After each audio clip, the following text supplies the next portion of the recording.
प्रधानमंत्री के तौर पर केंद्र की सत्ता में नरेंद्र मोदी के 8 साल पूरे हो रहे हैं। मई 2014 में गुजरात से केंद्र की सत्ता में आने के बाद प्रधानमंत्री मोदी अपनी अगुवाई में लगातार बीजेपी को जीत दिलाने में अपनी भूमिका निभा रहे हैं। इस वीडियो में हम आपको बताने जा रहे हैं कि कैसे केंद्र की सत्ता में नरेंद्र मोदी के आने के बाद विपक्ष का कुनबा बिखरता चला गया और बीजेपी दिनों दिन अपनी ताकत बढ़ाती चली गई।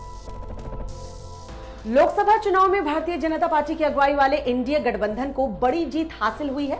बीजेपी ने अकेले 300 के आंकड़े को पार किया और 303 सीटों पर जीत का परचम लहराने में सफल रही। 2018 की शुरुआत में सबसे ज्यादा 21 राज्यों में बीजेपी और उसके सहयोगियों की सरकार बनी थी। 2022 तक अब 18 राज्यों में बीजेपी और उसके सहयोगियों की सरकार है। 12 राज्यों में बीजेपी के अपने मुख्यमंत्री हैं, जबकि 5 राज्यों में वो अपने गठबंधन एनडीए के साथ सरकार में है।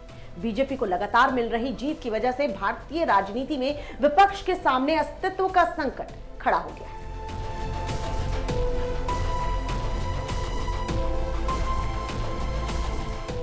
काफी खींचतान के बाद कांग्रेस को 2019 में महज 52 सीटों पर सफलता मिली। 2022 के विधानसभा चुनाव के बाद अब केवल राजस्थान और छत्तीसगढ़ में ही कांग्रेस की सरकारें हैं। हाल ही के कुछ चुनाव के नतीजे ये बताते हैं कि कांग्रेस के लिए बीजेपी ही नहीं बल्कि कई क्षेत्रीय पार्टियां भी चुनौती बनी हुई। दूसरी तरफ राज्यसभा में भी बीजेपी मजबूत हो रही है। 2014 के लोकसभा चुनाव में बीजेपी को जब प्रचंड बहुमत मिली थी, उस वक्त उच्च सदन राज्यसभा में उसके सदस्यों की संख्या 55 थी। उसके बाद इन 8 सालों में धीरे धीरे बीजेपी ने बढ़त बनाई और उसके सदस्यों की संख्या 95 तक पहुंच गई है।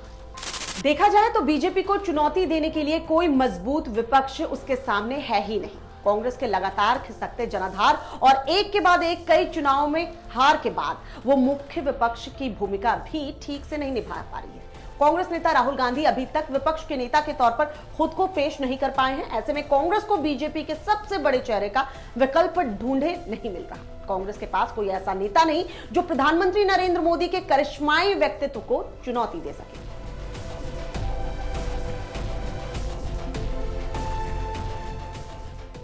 बीते साल पश्चिम बंगाल चुनाव में जीत हासिल करने के बाद राज्य की मुख्यमंत्री ममता बनर्जी जरूर विपक्ष के नेता के तौर पर अपनी ग्रूमिंग करती नजर आई हैं, लेकिन बंगाल के बाहर कहीं और तृणमूल कांग्रेस अपने पैर नहीं जमा पा रही है, तो ममता की दावेदारी भी कमजोर नजर आने लगी है।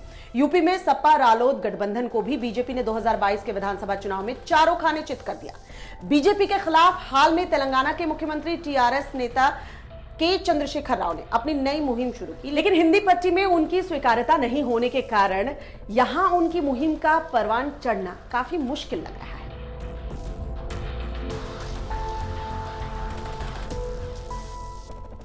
दक्षिण भारत में अलग अलग पार्टियों की सरकारें हैं, लेकिन बीजेपी के उत्तर भारत के राज्यों में बढ़त बनाए रखना ज्यादा जरूरी है, जिसमें उसे सफलता मिल रही है। हालांकि कर्नाटक में बीजेपी की सरकार है और तेलंगाना और केरल में भी बीजेपी ने अपने पैर पसारने शुरू कर दिए हैं। ओडिशा में अब बीजेपी बीजेडी की मुख्य प्रतिद्वंद्वी है, लेकिन दिल्ली के बाद पंजाब जीतने के बाद जरूर आम आदमी पार्टी के अरविंद केजरीवाल बीजेपी के लिए चिंता का विषय बन गए।